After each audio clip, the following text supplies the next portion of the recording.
How to fix climber animals together crashing on Steam.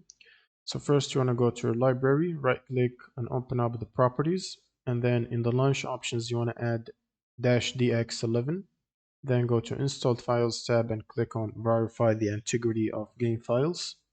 And once this process is done, you want to make sure that you have the latest GPU updates.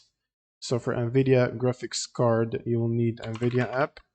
And from there, you can download and install the latest driver update available. Otherwise, you can use the AMD software if you're running AMD.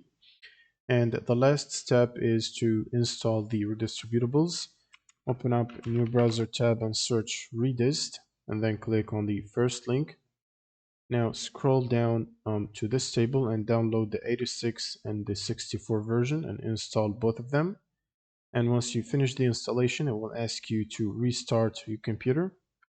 Now after the restart, you want to open up Steam as admin, run as admin, and then launch the game from your library.